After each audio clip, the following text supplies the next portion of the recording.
नमस्कार, मौसम तक चैनल पर आपका अभिनंदन। मैं हूं देवेंद्र त्रिपाठी और ये वीडियो है देश भर के मौसम पूर्वानुमान का, जिसमें बात 14 अप्रैल के संपूर्ण भारत के मौसम की। दोस्तों, सैटेलाइट तस्वीरों में तमाम बादल दिखाई दे रहे हैं और ये बादल इसलिए दिखाई दे रहे हैं क्योंकि यहाँ पर विदर्भ से लेकर कर्नाटक के बीच में एक ट्रफ है और साथ ही साथ साउथ ईस्ट राजस्थान के ऊपर एक सर्कुलेशन है जो और अरब सागर पर भी एक सर्कुलेशन बना हुआ था जो धीरे धीरे कमज़ोर हुआ है। लेकिन इसके बावजूद जो हवाओं का फ्लो, हवाओं का रिदम बना हुआ था अरब सागर के उत्तर पूर्वी क्षेत्रों से और दक्षिण क्षेत्रों से, मध्य क्षेत्रों से, ये लगातार महाराष्ट्र, दादरा नगर हवेली, दमन दीव, गोवा, उत्तरी तटीय कर्नाटक, उत्तरी आंतरिक कर्नाटक, तेलंगाना और छत्तीसगढ़, मध्य प्रदेश, गुजरात, इन सभी भागों पर पहुंचने का वो क्रम लगातार अभी भी बना हुआ है। इसके अलावा एक ट्रफ एक सर्कुलेशन बना हुआ है बांग्लादेश के ऊपर और एक नया WD, काफ़ी स्ट्रॉन्ग WD आने वाला है उत्तर भारत की ओर और ये 15 अप्रैल से उत्तर भारत के पर्वतीय क्षेत्रों पर असर दिखाएगा, लेकिन मैदानी भागों पर 16 अप्रैल से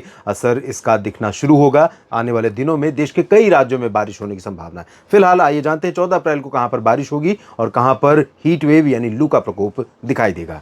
तो इन मौसमी सिस्टमों के प्रभाव से अनुमान ये है कि अगले 24 घंटों के दौरान सेंट्रल इंडिया के कई क्षेत्रों में वर्षा की गतिविधियां रिकॉर्ड की जाएंगी। खासतौर पर मध्य महाराष्ट्र और मराठवाड़ा तथा कोंकण गोवा में ज़्यादा वर्षा होने के संकेत दिखाई दे रहे हैं। अनुमान यह है कि ये तो कर्नाटक का हिस्सा है, ये रहा महाराष्ट्र का क्षेत्र, तो यहाँ से लेकर ऊपर नंदुरबार, धुले, नासिक, जलगांव के बीच में भी कई जगहों पर वर्षा हो सकती है और साथ ही साथ पालघर से लेकर रत्नागिरी और सिंधुदुर्ग के बीच में भी कई जगहों पर बारिश होने की संभावना है, क्योंकि बादलों के आने का सिलसिला अरब सागर की तरफ से ही रहेगा और काफ़ी ज़्यादा क्लाउडिंग यहाँ पर होगी। अनुमान यह है कि दोपहर के समय जब यहाँ पर बादल गरजने वाले बनेंगे, जिस तरह की कंडीशन आज आपको देखने को मिली है या अभी मिल रही है, उसी तरह की कंडीशन कल भी यहाँ पर बनी रहेगी। महाराष्ट्र में अकोला और वर्धा, यवतमाल समेत ये जो पश्चिमी विदर्भ का हिस्सा है, इन भागों में भी कई जगहों पर वर्षा हो सकती है। मराठवाड़ा में अगर मैं बात करूँ तो नांदेड़, बीड, जालना, हिंगोली से लेकर संभाजीनगर और जलगांव, नंदुरबार, धुले, नासिक से लेकर पुणे, अहमदनगर, सांगली, सतारा, कोल्हापुर, सोलापुर और इधर सिंधुदुर्ग से लेकर मुंबई समेत पालघर तक तमाम जगहों पर वर्षा होने के संकेत हैं। चंद्रपुर, गढ़चिरौली, नागपुर समेत जो पूर्वी विदर्भ का क्षेत्र है, इन भागों में कहीं कहीं पर हल्की वर्षा हो सकती है या हो सकता है कि सिर्फ बादल यहां पर दिखाई दें, बारिश ना हो। मॉडल प्रेडिक्ट नहीं कर रहा है, लेकिन बादलों का जो मूवमेंट रहेगा पूरब की तरफ रहेगा, कुछ बादल यहां पर पहुंचेंगे। एनर्जी उतनी नहीं रहेगी कि यहां पर बारिश देने के बाद भी पानी यहां बचा रहे और आगे जाकर के और बारिश दे, तो इसलिए यहां पर प्रेडिक्ट नहीं कर रहा है मॉडल, लेकिन हो सकती है। प्री मानसून सीजन है, रूल आउट नहीं कर सकते हैं।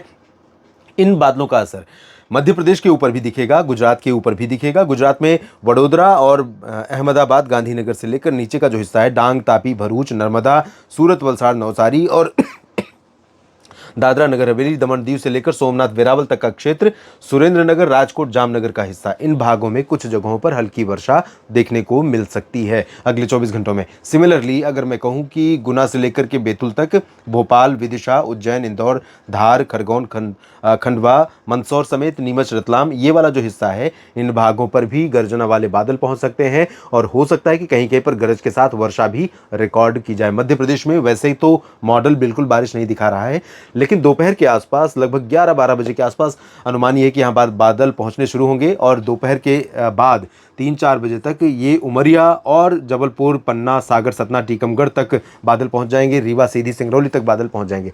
तो मध्य प्रदेश में भी तमाम जगहों पर बारिश का अनुमान है, बारिश की आशंका है। छत्तीसगढ़ और ओडिशा के क्षेत्रों में फिलहाल बारिश के चांसेस नहीं है, क्योंकि यहाँ पर जो बादल पहुँचेंगे वो उनमें एनर्जी उतनी पर्याप्त नहीं होगी कि वो बारिश दे सकें।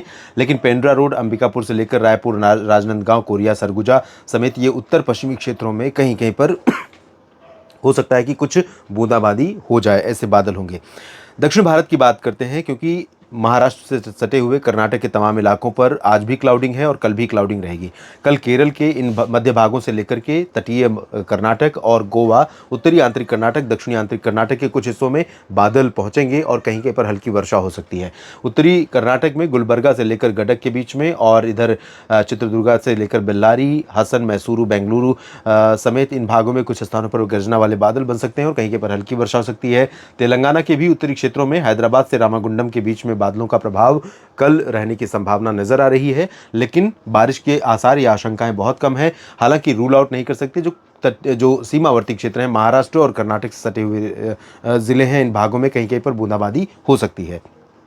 आंध्र प्रदेश, तमिलनाडु और केरल के दक्षिणी भागों में, पुदुचेरी और लक्षद्वीप में मेनली ड्राई वेदर रहेगा और अंडमान व निकोबार द्वीप समूह में भी मुख्यतः शुष्क मौसम ही संभावित है। दक्षिणी क्षेत्रों में एक दो जगहों पर थोड़ी बहुत गतिविधियां हो सकती हैं। और इधर पश्चिम बंगाल, झारखंड और बिहार में पूरी तरह से साफ और शुष्क मौसम लगातार बना हुआ है और बना रहेगा। गर्मी का प्रकोप लगातार यहाँ बढ़ रहा है। पटना हो या फिर रांची और कोलकाता हो या फिर ऊपरी इलाके इन सभी भागों में कई जगहों पर मैक्सिमम टेम्परेचर सामान्य से कम 2 से 4 डिग्री सेल्सियस ऊपर रिकॉर्ड किया जाएगा, जिसके कारण यहाँ पर लू जैसे हालात पैदा हो सकेंगे।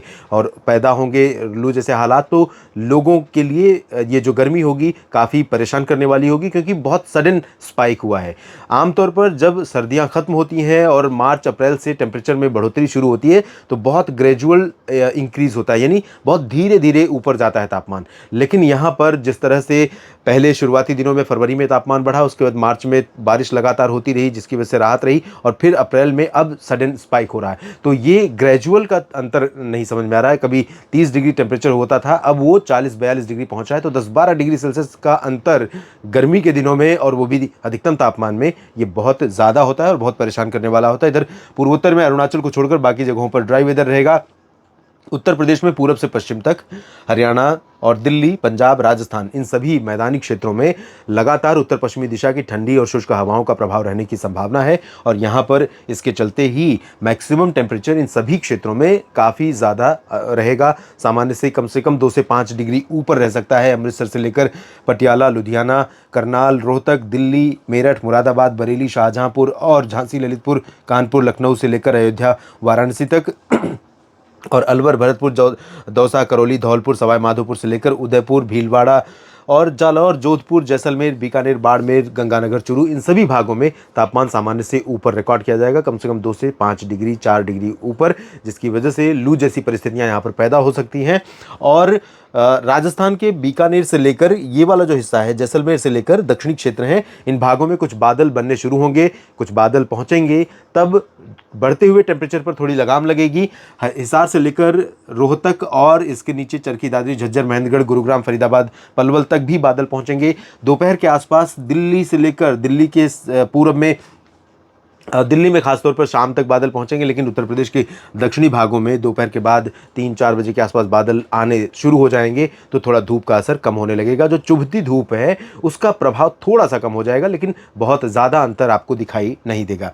और बारिश इन बादलों से नहीं होगी। राजस्थान में छिटपुट, जालौर से लेकर सवाई माधोपुर के बीच में छिटपुट बूंदाबांदी हो जाए तो कुछ कह नहीं सकते, लेकिन बाकी जो मैदानी क्षेत्र हैं इन भागों में बारिश की कहीं दूर दूर तक संभावना कम से कम 14 अप्रैल को नहीं है। 16 अप्रैल से ज़रूर कुछ परिवर्तन होने वाला है। अपडेट करूंगा अगले बुलेटिन्स में। फिलहाल हिमाचल प्रदेश और उत्तराखंड तथा जम्मू कश्मीर में कहीं कहीं पर हल्की वर्षा हो सकती है, बाकी जगहों पर यहाँ पहाड़ों पर भी ड्राई वेदर बना रहेगा। इस वीडियो में फिलहाल इतना ही। आप लगातार मेरे साथ जुड़े रहिए। मौसम के बदलाव पर बारीकी से मेरी नज़र बनी हुई है, एनालिसिस करता रहूँगा, आपको अपडेट भी करता रहूँगा आपके ज़िले, आपके शहर के मौसम के बारे में।